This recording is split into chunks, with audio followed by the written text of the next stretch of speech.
Welcome to lecture 25. In this lecture, we will continue the discussion on urban infrastructure and services. In the last class, we discussed various categories of infrastructure, basic differences of the infrastructure and services, and also we had a discussion on transportation aspect as a basic infrastructure. Today, we are going to discuss the following aspect of the urban infrastructure: the water supply, sewerage and sanitation, drainage, and also social infrastructure. But definitely this discussion will not be a very detailed discussion, since many things are clubbed in this lecture, but definitely we will have some overview, and so that you get some idea, and also you are sensitized with some issues and concerns, so that whenever you work in your area you can take the appropriate action. So, let us start with water supply.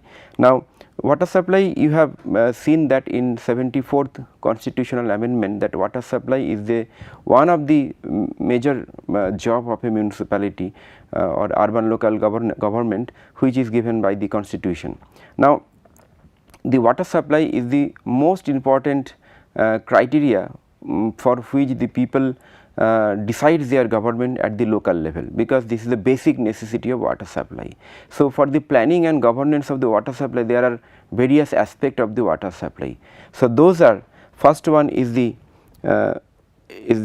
supply and management. And for supply, there are various aspects we should also know. So, supply involves the sources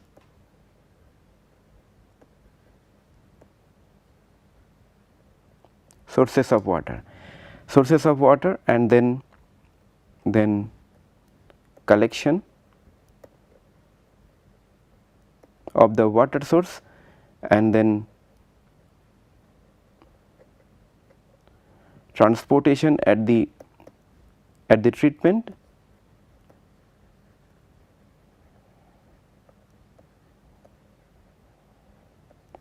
and then distribution.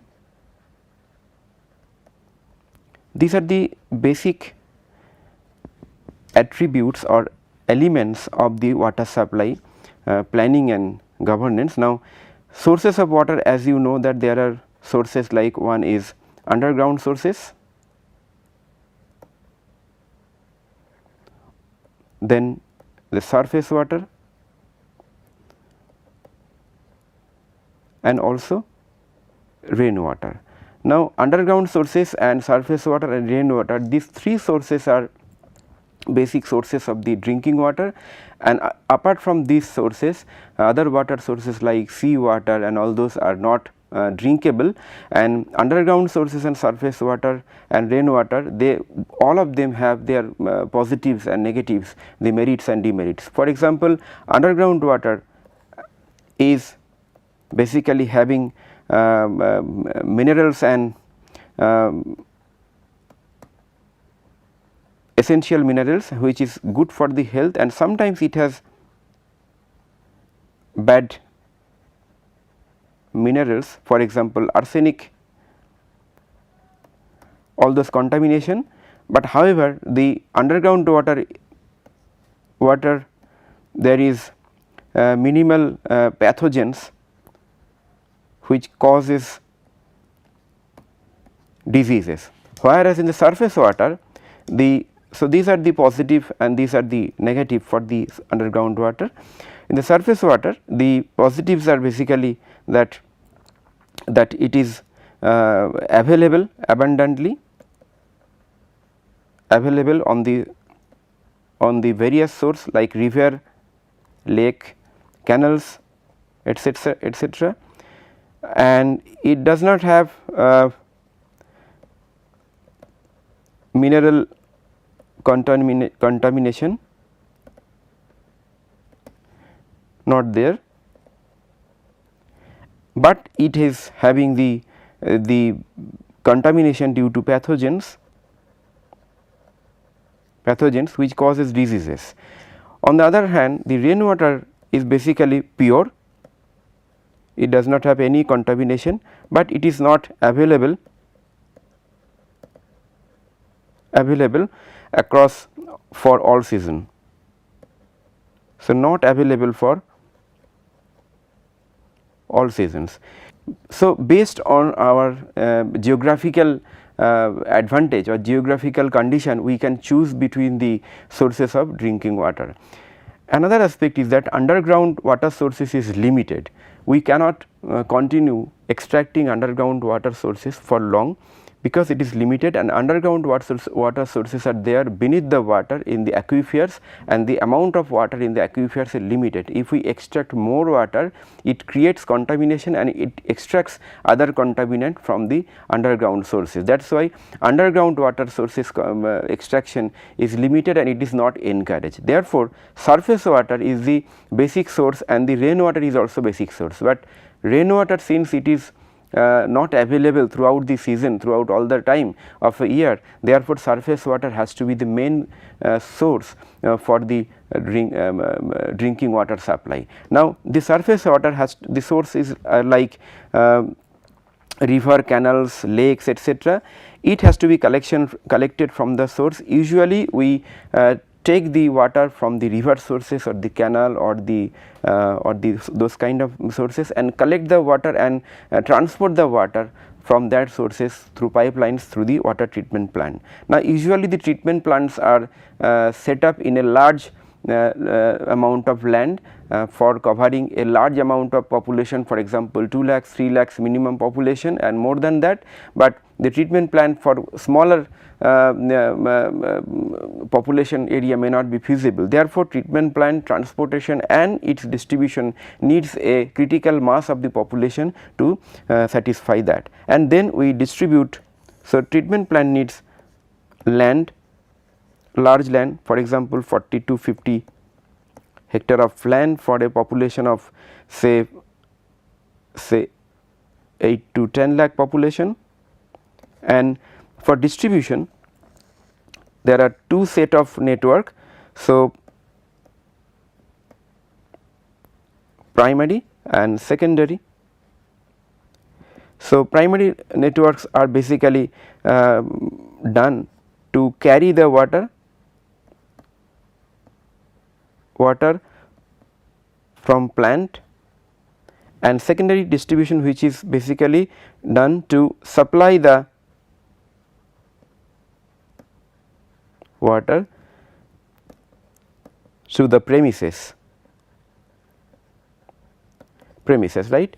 So, these are basic salient features of a water supply network or water supply planning in your urban area, and therefore, once it is supplied. So, one is your supplied, once it is supplied, it has some amount of capital investment, and because of the investment you have to make a robust project report mentioning all the details of the water supply treatment plant, and then you implement. After implementation, the main question is that whether how you recover the investment, and then how you maintain and operate the installation, and also quality control. Do not forget that because of the water contamination, most of the waterborne diseases and other diseases are also there in the urban areas. Therefore, at the management level, at the governance of the water supply, these are the basic elements, but to make or to provide a better water supply. Now, the water supply sources, collection, transportation, the treatment plant, the distribution, all these are infrastructure, because we have to install physically to get some advantage, but it does not ensure a better services. Better services is that good quality of water which is supplied at the doorstep, at the premises level, within the duration which you need for your day to day life. So, that is the services which is required for the water supply. So, water supply is something which is infrastructure and services both at the same time, and the major concern is that it needs a huge capital investment for large treatment plant and network, and how to recover that investment, that is the question. So, to maintain a better service, basically we streamline few benchmarks and few standards for maintaining the water supply services at the desired level of quality. So, let us have a look what are those benchmarks. So, first benchmark is that at the city level, whether the coverage of the water supply connection is there for all the population or not. Usually 100% coverage is desired, but in slum areas, in low income group areas, there may not be 100% coverage, but at least a community water supply can be there for a cluster or group of people. Second is the per capita water supply, how much you are giving. For example, a large city like Delhi or Calcutta or Mumbai must have 200 LPCT, that is liter per capita per day. For large cities starting from 200 to even 75 LPCD could be there for the smaller towns. Then for the recovery, what is the extent of the metering? Metering is required for charging the water supply, that based on your consumption, more the consumption, more the charges for the water. Maybe some amount of the water can be given free of cost, and beyond that cutoff, the additional consumption of the water could be chargeable. So, extent of metering is another benchmark. Fourth is the extent of non-revenue water. For every water supply design and the services of the network, there are some amount of leakage, distribution loss, and some amount of water which is given to the lower income group or the slum areas, which is not supposed to bring revenue or bring the recovery. So, those are called non-revenue water. So, percentage of the non-revenue water usually should not be more than 20%. And then continuity of water supply, basically continuity of water supply, ideally it should be 24/7, but some of the municipality they have smaller duration also. But whatever you commit, that should be consistent in terms of supply. Then quality of water supply in terms of the biological quality, the chemical quality, all this quality has to be maintained for the water supply. Now, this quality is time to time benchmarked or the standardized by the Central Public Health Engineering and Environmental Organization. So, they have their guidelines on water supply and all other services. So, please go through the guidelines, what are the quality aspects they have maintained. Efficiency in redressal of the customer complaints. The second part, that if you fail to provide required service, what is the level of grievances and what is the level of redressal of the grievances. Is it 100%? Usually we do not accept any redressal of the grievances less than 80%. So, 80% and above is the basic benchmark. Second is the cost recovery in water supply services. I told you that water supply is a major capital investment subject. So, recovery in terms of the money and the investment is very important. Usually the investment also 100% is the target within a time period of maximum 20 years, but it varies time to time. Some of the municipalities or the corporation, they even cannot recover even 50-60%. So, that is really a major concern. Next is the efficiency in collection of the water supply. So, this efficiency depends on how efficient your systems installation and manpower is there in your water sources and the collection, and based on that, because if your collection is foolproof, your collection ensures the better quality and the large amount of quality, definitely you will be able to transport that quality. So, these are the salient points in terms of the desired benchmark, desired standards of the water supply in your municipality. So, briefly we have seen the water supply and its major aspects of the planning and governance. Next I come to the sewerage and sanitation planning and management in the municipality. Now, the term sewerage and sanitation, you have seen that in 74th constitutional amendment, this is also given another basic important task, and most of the municipalities they do this task especially for making the sewerage pipeline network, making sewerage treatment plant, or ensuring at least the septic tanks is there, so that this healthy sanitation practice is maintained in the municipality. Now, a sewerage and sanitation practice could be various types. It could be decentralized, or it can be a centralized system. Now, in the decentralized system, it can be done by like septic tank. I hope you know all this, the term septic tank. So, I am not going into details. The septic tank is basically a underground installation where the human excreta is carried and stored there for the decomposition, and septic tank along with the soak pit is created to give the opportunity of that installation so that the surrounding soil can absorb the decomposed human excreta. And centralized system, it is again like the water supply, it is the collection, then transportation, then treatment and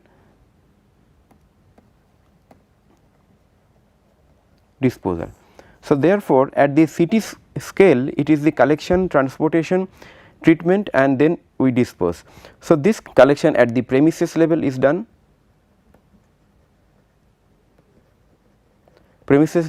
transportation is basically underground, basically it can be underground below the road, or sometimes it can be green areas also, and then in the treatment plant basically STPs are sewerage treatment plants are set up in the municipalities, and this sewerage treatment plant can be various types. I am not going into that detail. The basic objective of sewerage treatment plant is that it will be able to decompose and treat the sewage, and it will definitely make the sewage into meaningful output which is worth and which can be used as either manure or either some better byproduct which can be used for any other developmental purposes. Now, the sewerage and so sewerage is the whole system which we design at the city level, including the collection, transportation and the treatment, and sewage is basically the matter which is being carried throughout the network, that is called sewage. And sanitation is a general term which is used for basically scientific sanitation is required, either is a decentralized or centralized mechanism. The objective of the sanitation is to make a healthy and scientific method, so that it does not contaminate the water, does not contaminate the soil, does not contaminate the surrounding environment, so that it cannot make the disease or create the epidemics. So, that is the objective of the sewerage and sanitation planning. Now, in the management or the governance, again the concerns are, again it is a large capital investment,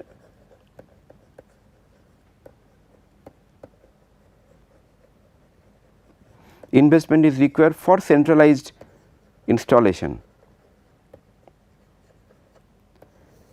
Now, advantage of the decentralized sanitation practice like septic tanks etc.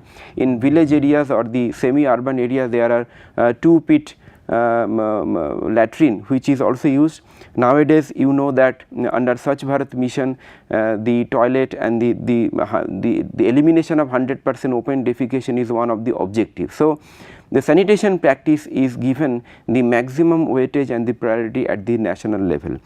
So, the major issue in this aspect is that if it is decentralized, the decentralized practice have some advantage in terms of that it can be done very easily with small investment of the money with minimum land requirement at the individual level. On the other hand, if it is not done properly and if it is not done, it can contaminate the soil, subsoil or the subwater.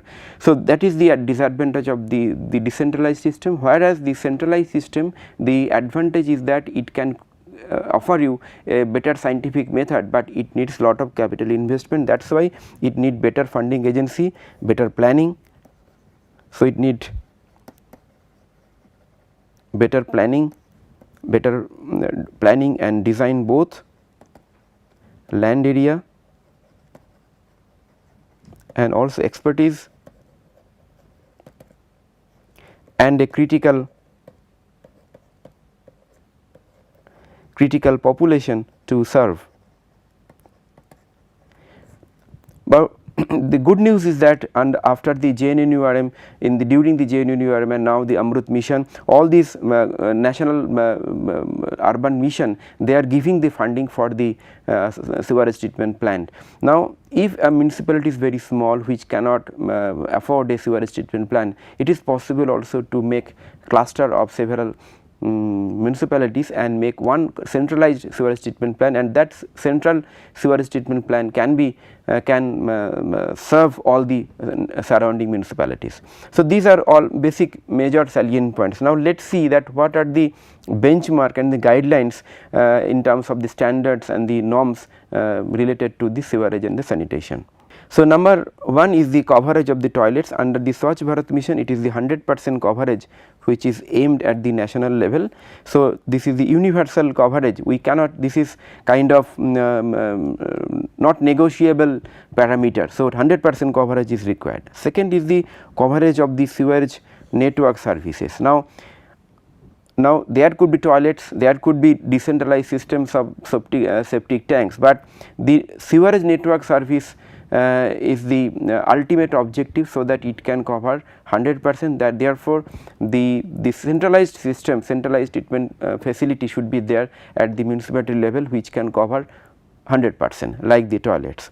Collection efficiency of the sewerage network.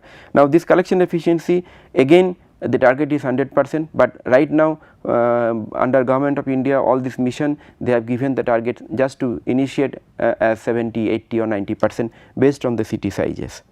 Then adequacy of the sewage treatment capacity. Adequacy means how much amount they can treat, how much and what is the equivalent population they can serve, that is the catchment area, that is the adequacy of the sewage treatment plant. Quality of the sewage treatment plant, whether it is able to treat all types of treatment is possible, so that it can convert the sewage into a meaningful discharge which can be used for developmental purpose, that is the quality aspect. Then extent of the reuse and the recycling, it is self explanatory. Efficiency in redressal of the complaints, similarly like water supply, 100% is target, but definitely the municipalities are given mandate as 80% or 90%. Extent of the cost recovery in sewage management, since it is a capital investment project. So, here the cost recovery is important. Now, for the cost recovery, the people, the municipalities can initiate a user charge maybe one time or maybe once in a year for operation maintenance of the pipelines and their treatment plant from the user. So, that is what is required at the urban level. Then efficiency in collection of the sewage charges. So, that is also important, that how much the efficient your team and installation are there, which collects the sewage from premises to premises and distribute and collects and transports to the treatment plant, that efficiency also matters. So, these are the basically major concern and major parameters and benchmarks which is given at the national level and which is also given in the CPHWO guidelines which I mentioned earlier. Next, I would like to mention some aspect of the solid waste management.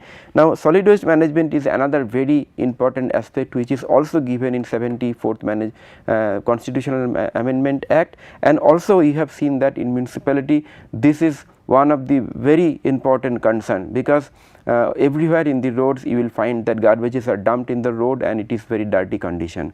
So, therefore, to take this solid waste management and to give a better priority and the importance at the national level, the Swachh Bharat mission is created. As you know that under the Swachh Bharat mission, apart from the 100% elimination of the open defecation, another very important objective is to make a clean and green urban areas. So, let us see that what are the elements of the solid waste management. Now, when you say solid waste management, there are various kinds of waste. So, there could be waste like bio waste, non-bio waste. Bio waste means the waste which is coming from your kitchen, basically which is coming from the vegetable or the fruit or any other food item which is biologically possible for decomposing. Non-biological materials which is not possible for decomposition, and there could be some inert object, there could be some also medical waste. And also you know that another aspect is e-waste. At today's time there are various waste in the urban areas which is basically unused computers, unused installations and the printers, all these are making the e-waste. So, all these are making solid waste management. Apart from the solid waste management, there are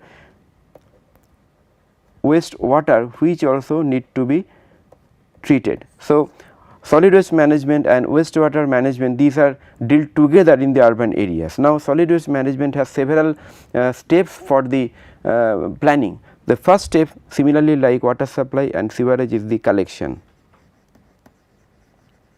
So, similarly with the collection,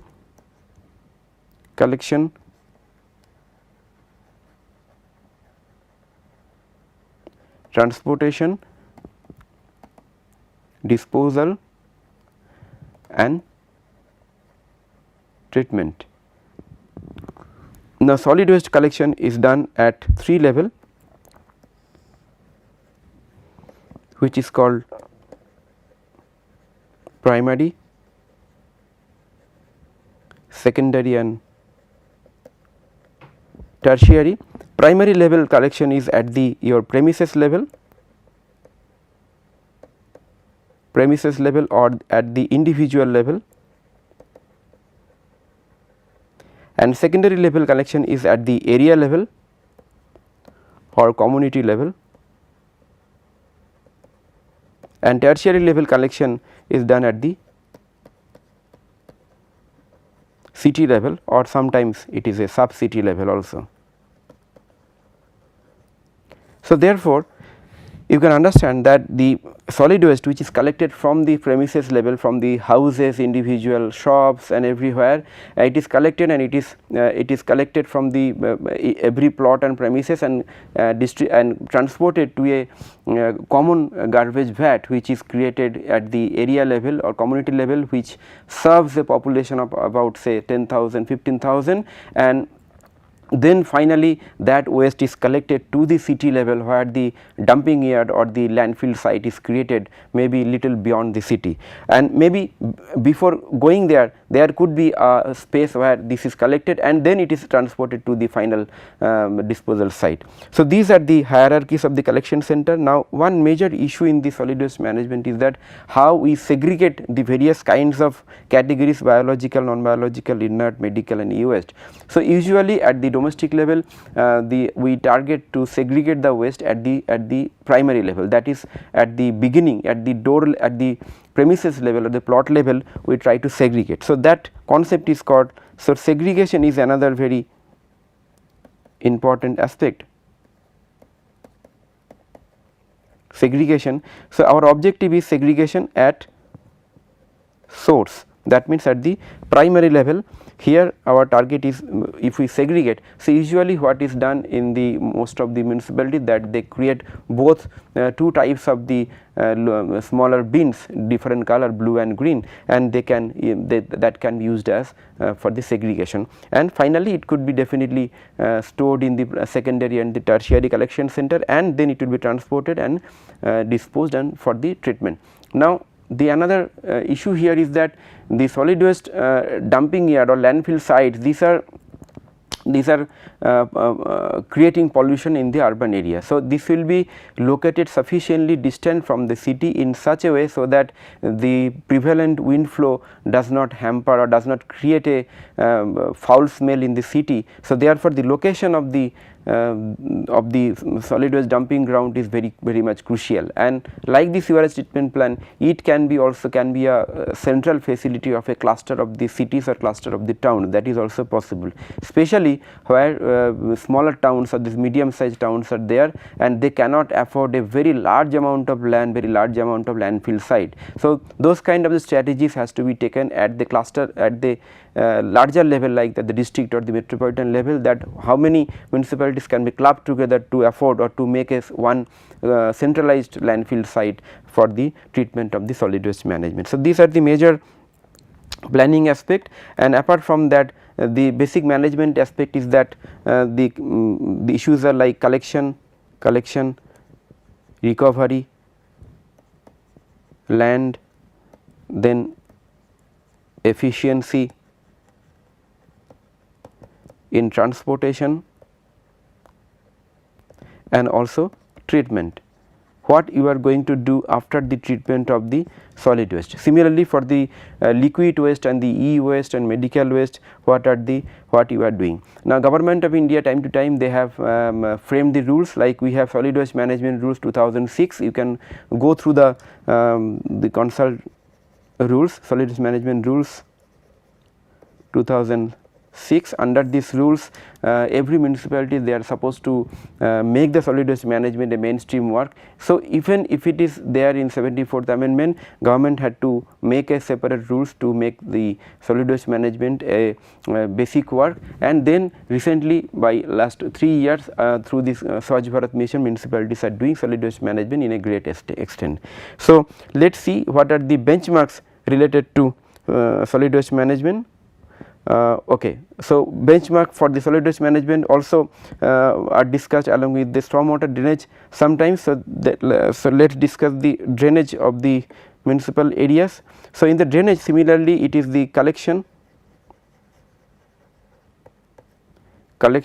then transportation and discharge. Now,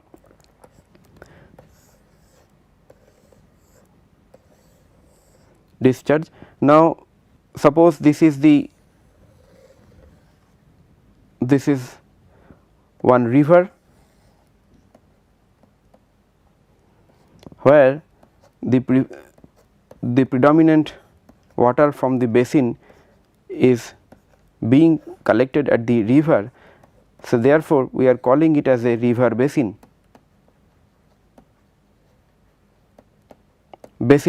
And river basin, and within that river basin, suppose this is city 1, suppose this is another city, suppose this is another city.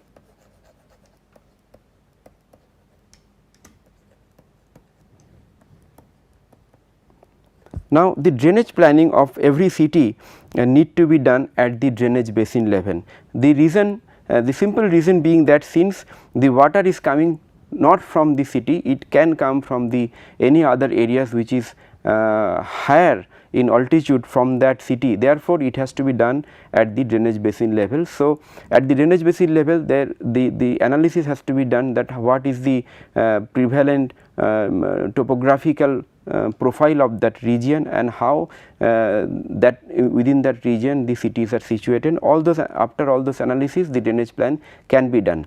Now, the fact is that in our cities the the drainage plan is done at the city level, which is not functional. That is why most of the cities they face the urban flooding and the drainage problem during the rainy season and otherwise also. And so, identification of the outfall. So, river could be the final outfall, but before river there could be other man-made outfall like man-made canals, man-made larger drainage system which can use as a intermediate outfall and which can carry the surface groundwater from the urban areas and the surfaces to the river. So, these are the major aspect of the drainage. Now, in the cities drainage, sewerage and the water supply and the your solid waste management, these are planned together as a system of network, so that everything can perform in a comprehensive way, at the same time everything can perform distinctly. So, let us see that what are the benchmark for the solid waste management and the stormwater drainage. So, for solid waste management it is the household level coverage which is required. Usually we consider 100% coverage. Efficiency of collection, here also our target is 100%. Extent of segregation, our target is 100%, but municipalities they are given target of 80% sometimes. Extent of municipal solid waste recovered, like the water supply and sewerage, the recovery is a major issue here. Extent of scientific disposal of municipal solid waste. Scientific disposal means how you are treating the waste to make a meaningful discharge. Then efficiency in redressal of customer complaint, similarly efficiency in collection of solid waste management charges. And for stormwater drainage, the benchmarks are coverage of stormwater drainage, incidences of water logging and flooding. So, the coverage again we target 100%, and incident should be as low as 0%. So, these are the indicators of the solid waste management and the stormwater drainage. So, we have discussed in brief about the water supply, the sanitation, sewerage, the solid waste management and stormwater drainage. Next we see in short that what are the social infrastructure. In the last lecture we told you that the social infrastructures are the infrastructure we build at the various level, local level or the area level or the city level, which is aiming to improve the social condition like education, like health, like cultural aspect, all this. But definitely it needs a capital investment also, and it is also a physical installation. For example, you need to create buildings, you need to create some amount of internal infrastructure, but definitely the major benefit of the social infrastructure is social and cultural. So, first is the education. So, I have taken the norms from the URDPFI. You know that URDPFI gives the basic standards of the social infrastructure. So, we have the pre-primary, nursery school, primary, senior secondary schools, and this is the population category, that is the how many population is served by only one such school, and the area requirement in terms of the land. So, and some other controls like most of the cases schools has to be located near the park, so that school and the open space can be used together. And here the major planning concern could be that you may not have dedicated land for each and every pre-primary school, but definitely you can use or you can allow the pre-primary school even in the residential locality as a mixed use land use, so that some amount, maybe one floor or maybe some part of the one floor can be used for the pre-primary school. But primary school definitely needs a ideally a dedicated land and a open space, so that the students can enjoy as per the land. So, those kind of local contextualization is required to be taken at the local level. Next, you can see the requirement at the higher level, like in the residential school with like the school without the hostel facility and residential school with the hostel facility, then school for physically challenged, school for mentally challenged, and then there are college which is required for one college required for 1.25 lakh, university campus. So, these are the large level educational campuses standards which is required at the city level. Now, some of the cities they have even large amount of educational campus in their city, those cities can take the advantage of the educational campuses or the universities as a education hub, and they can definitely generate much more economy from that. On the other side, if the municipality does not have a large amount of or sufficient amount of educational campuses, definitely they need to build more, or they need to make transportation network with the surrounding larger urban areas, so that people can commute and take the adequate educational services. Those kind of strategies at the city level is required, but this guidelines is basically indicative in nature. Then technical education, you know that for the technical education you need ITI. Oh, these are the engineering colleges, medical colleges, professional colleges, nursing and paramedical institution, veterinary institution. These are the institutions required for the technical education at the city level, like for 10 lakh population or so population. And then we have the medical facilities. There is some so dispensaries, nursing home, polyclinic, intermediate hospital, various categories, multi-speciality hospitals, these are there. And similarly with the educational facility, the population standard for the health facilities also mentioned, you can have a look.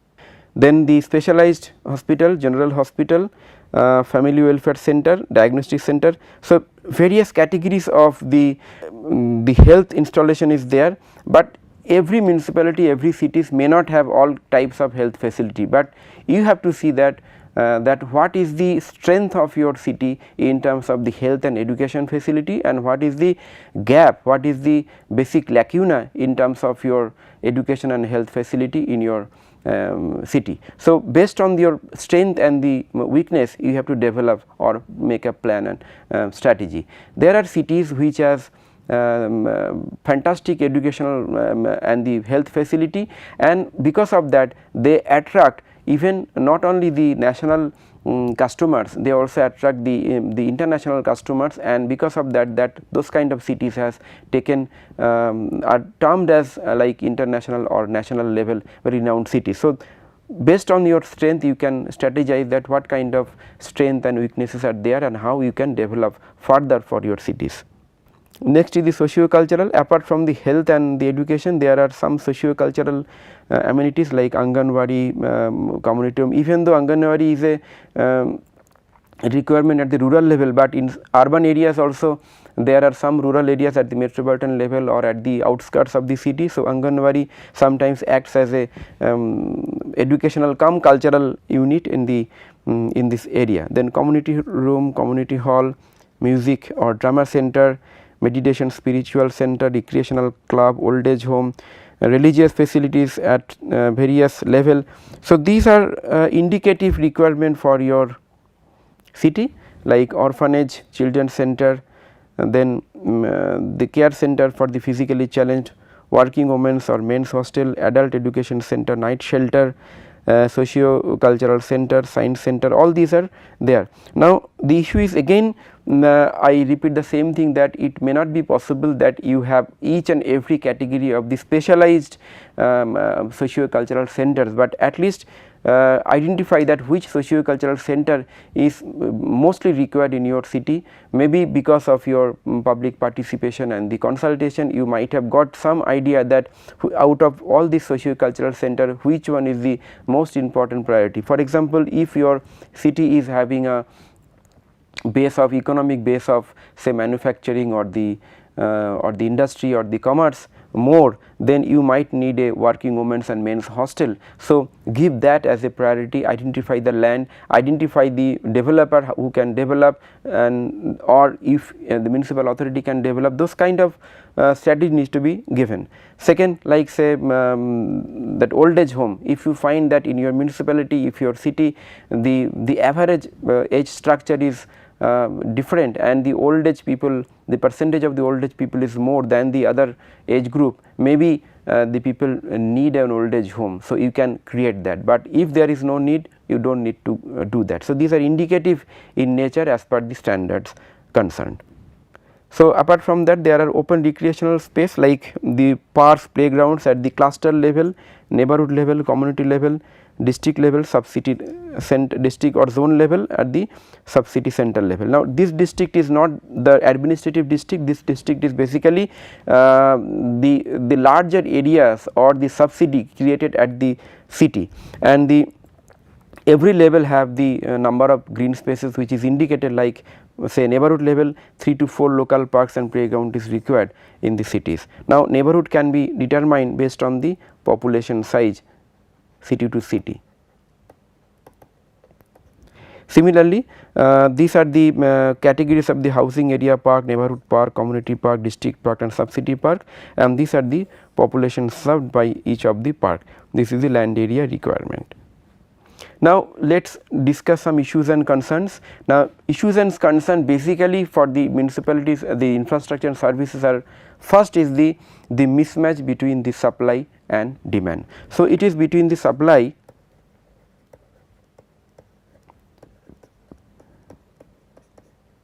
versus demand, and this supply versus demand, some number one is quantitative and another is qualitative. Now, when it is a quantitative gap between the supply and demand, definitely the gap between the supply and demand has to be fulfilled by various strategies. What could be those kind of strategies? Strategies could be, one is international funding,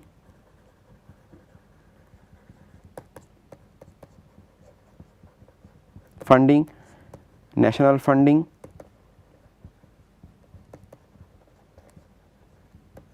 then local recovery mechanism, and an informed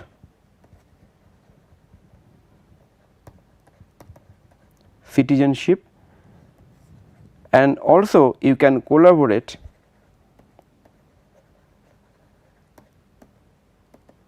with other ULB, so that you can create a large infrastructure with minimum investment. So, collaboration also sometimes minimizes the gap between the supply and the demand. Whereas the qualitative factors is concerned, for example, maybe you have the financial capacity, or you earn some money or revenue to create a new infrastructure, but as per the quality or as per the requirement, it is not matching with the requirement of the people in terms of the quality or the requirement. So, what to do? So, for the quality wise mismatch, you have to first take the responses from citizens.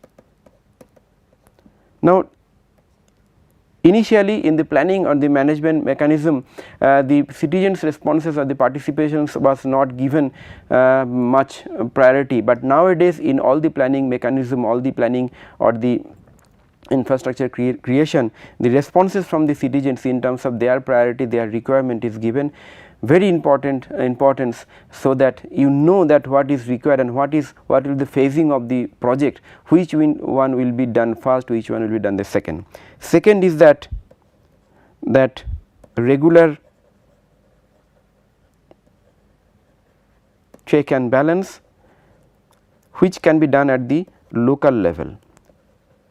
There was a time when municipalities need to run each and every time at the state level organization for regular checking of the water supply quality, regular checking of the sanitary quality, but some of the municipalities or the bigger corporation, they could have localized institution or local institutions, or they can have their own labs to have regular testing. Maybe sometimes once in a year they can do the checking from the other centralized institution. So, those kind of regular check and balance at the local level, at the ULB level can be done. Then also you take the expert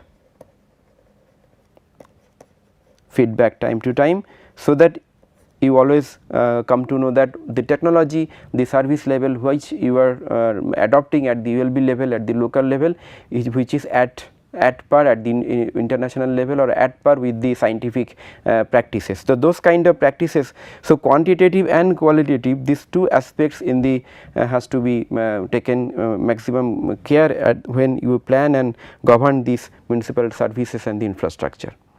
Okay. So, with this we conclude this lecture. So, today even though we touched many aspects, we started with water supply, the sewerage and the sanitation, solid waste management and drainage. We discussed the salient planning concerns and the benchmark of the service delivery of those 4 major service and the infrastructure. Then we also touched the educational infrastructure, the health infrastructure and the socio-cultural infrastructure, and how it can be what are the norms and standards for the urban level. And in the end we told that 2 types of concerns are there. One is demand supply mismatch in the quantitative or in the funding mechanism, or the mismatch in the qualitative mechanism. So, there are means that how you can definitely cover up the gap funding or the gap between the supply and the demand, and also you can take time to time responses of the citizens, so that you can also whatever you do, whatever fund you have, you can do a meaningful and effective service delivery which is relevant to the need of the people or the requirement of the people. So, after this discussion, I hope that in this week we discussed some major aspect of the urban governance and the management, like infrastructure, land, all this aspect. So, you could at least get some idea that to create those kind of infrastructure and land, you need substantial amount of the finance at the urban local bodies level. So, next week we will discuss the whole week we will discuss about the financial matter, what are the financial matter and how it can be improved at the municipal level, and what are the prevalent and the modern practices of the financing and accounting both, which can definitely give or offer a municipality a better system by which they can generate more revenue, they can earn more revenue, they can use that revenue in a better outcome for creating infrastructure and the services for the people. So, with this I thank you very much for attending this lecture.